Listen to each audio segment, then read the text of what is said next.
This is the Keystone Pipeline by Garrett Shelton. Here I'm trying to convince the reader to be pro pipeline. Understand that there's a lot of people that are not for this. Now I'm just here to explain what are my reasons behind why it should be pursued, and it is being pursued right now. And I'm just my reasons for it. Okay, these are Obama's thoughts. Back when Obama was president, in November 6, 2015, he put a stop to the pipeline. It was put out there to the government to be a new idea, that's something they should think about. And right when construction was about to start, Obama signed a paper saying that the Keystone needed to be stopped, and he was going to put a stop to it. His decision handed a quote a major victory to green activists in the defining environmental controversy of his tenure, arguing that the project would undercut the United States' status as a leader in fighting for climate change. So basically, what I'm saying is it seemed like he made his decision on trying to gain people to like him, including the environmentalists in the country. His actual reasoning for preventing the pipeline, he said, would not make a meaningful contribution to our economy. He said many times in his speeches about how he didn't think it wasn't logical that the pipeline should go through. He was talking about how it would not make us any money. It would just lose us money. It was pretty much a waste. And a big thing is that it would create a lot more jobs. And his quote is that if Congress is serious about creating jobs, lawmakers should pass a bipartisan infrastructure plan. So he basically saying that doing this would be a lot better in creating jobs compared to building the pipeline. Trump here recently was just elected, and on January 24th, just 4 days after his presidency, he signed to advance the construction on the Keystone and Dakota Access Pipeline. I think this showed how pro-oil he was going to be. It kind of put a big stance right when he first became president about what his big plans were down the road. He said that killing the pipeline never made sense. His reasonings are all over about how, and all Republicans were talking about all these great things that could come from the pipeline, and seemed as the Democrats always put things out there that it wouldn't make us any money, but also about how it was going through Native American tribe areas, and to destroy all kinds of property value and stuff like that. He said, like it or not, the American economy still depends on petroleum, and I believe this is a big agreement for me, that our whole country, pretty much our whole dollar, runs on petroleum. If oil is good, our country's running and it's moving smooth, and if oil's bad, our economy is shut down. Obama said, I read Obama's administration had said that finishing through these pipelines would mean game over for the planet because of the amount of oil that there would be coming out of the ground. I pulled this off of a website, and basically what he means by game over is that we would eventually pull too much oil out of the ground. And of course, Trump's argument is that the pipeline or not, the oil is still going to come out of the ground. And I believe that that is true because we're going to pump oil no matter what. Whatever we got to do, if we have to transport it differently, we have to spend more money traveling the oil, then it's still going to come out of the ground. The pipeline is just there to help us save money later down the road. This is the map of the pipeline. The solid lines here are what is already in place, the previous pipeline that was built. And the dotted lines on the north side is the Dakota, and the bottom is the Keystone. I believe that the whole project is called the Keystone XL and is describing both parts. Basically, instead of on the north side of the pipeline, where it starts in Oklahoma, and it goes up and it goes all the way straight north to Canada, and then takes a hard left and goes west to Hardisty, uh, Alta. I don't know what the abbreviation is for Canada, but it shows how much wasted time it is spent, the oil, and going in this totally different place that it doesn't need to be going. And I understand that there is stops on the way that the oil needs to be released, but our country's worry is getting that oil from where it is to a town in Canada. And this north section is just cutting a huge amount of distance out of the transportation and the line. On the south side, it starts in Oklahoma, which I know is in Cushing, Oklahoma, where we do pump a lot of oil, but it starts there, and our new section brings it all the way down to the Gulf, which is where almost 90% of our oil is coming from, and basically it is giving us a big break on transporting by truck and by rail from the Gulf to this area. This is, I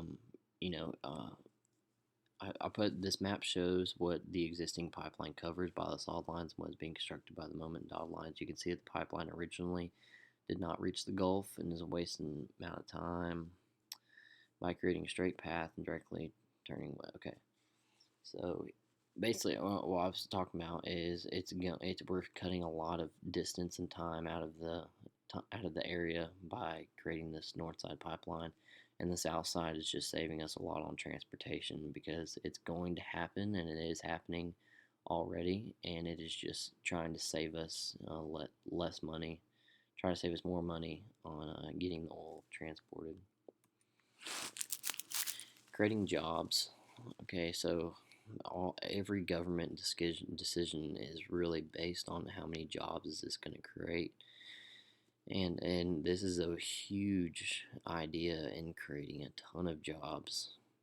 The entire pipeline is expected to create a total amount of 42,000 jobs in the year that it is started. To give a better perspective, last year the government surveyed 180,000 jobs were created last year, which is great. But the pipeline alone, by just starting this, would create a huge jump in that number. According to the Daily Caller, the average pipeliner welder is making $150,000 a year. And as I said, this is not a regular McDonald's job. This is some serious money to be made. That basically what I'm saying is like it's not just any job. This is some very well paid jobs that are out there that are needed for this pipeline to pursue. Many people can make a lot of money on this, and the welders are at the bottom and it works all the way up to the top. The welders are the grunts of the work, and even if they're making $150,000 a year, the presidents of these companies, the managers, and everybody else is going to be making more than that.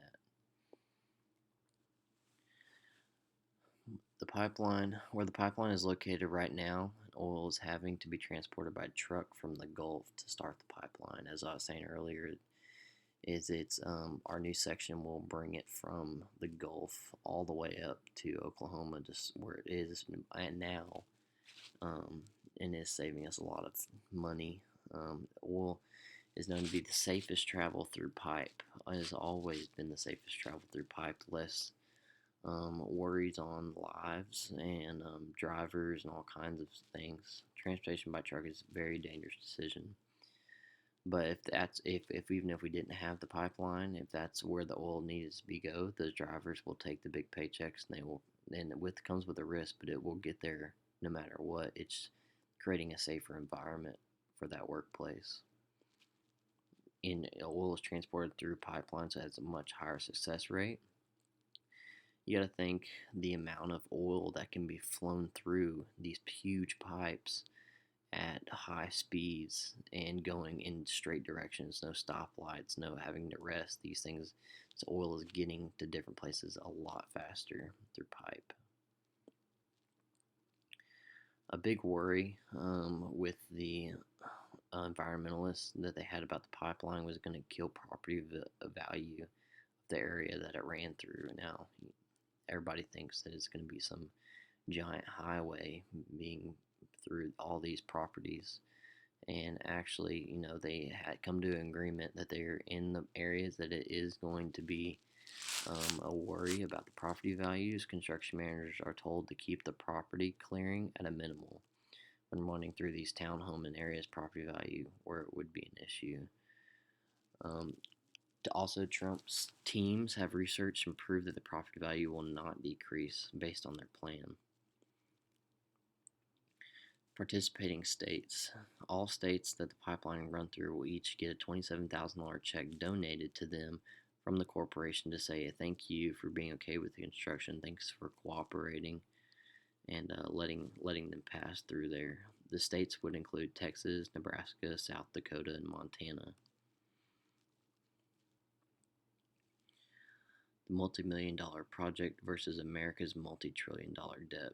Everybody knows that. I mean, anybody who lives in America knows that America is somewhere around 27.5 trillion dollars in debt. And that's a big thing to think about when you have to think that the pipeline project total bid was about $8 billion. And that's a big bite to think about. But the completed project and in full running is projected to make triple that cost back in saving and transportation just in the first year of running. And years down the road, that is going to make us a killing and hopefully get us slowly more out of debt. The reigning country right now in oil production is Saudi Arabia. Is known for the king of oil, and they supply everyone, or pretty much everyone, and they control the entire market. Now, this is a terrible idea because they are a monopoly. They can control everything. They can control when to stop it. If a country has problems with them, they can not sell to them. They'll drive the price out of the park if they need other countries or oil companies to shut down, and they can put out any other country of oil if they got in war. It is good for their country because either all their ally members would acquire in a major world war. They would have tons of people who would be on their side because they don't want to ruin their friendship with the oil. The new independent United States. If the United States actually completed the pipeline, the money it would be able to save them would be outrageous. We would be able to be totally independent on oil. It's been proven time and time again that the country can do it, but we are just worried that Saudi Arabia would not sell to us ever again if we ended up being in a big crisis of oil.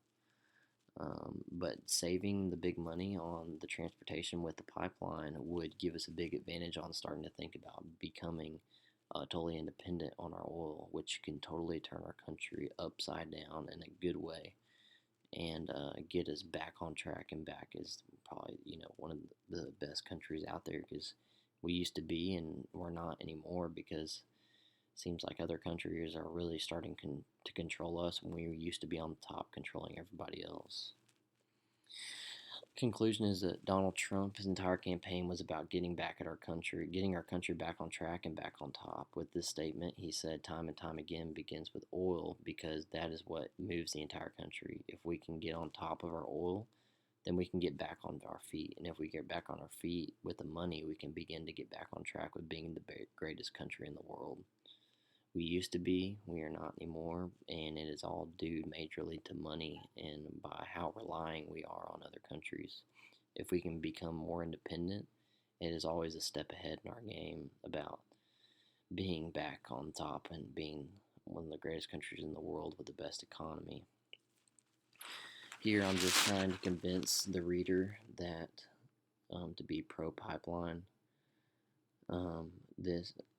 I think that, a lot of people should be more pro-pipeline, and I hope that these facts and ideas can maybe change a lot of people's mind or give them a different perspective on why a lot of people like me and many others that think that the pipeline is going to be a great advantage for our country.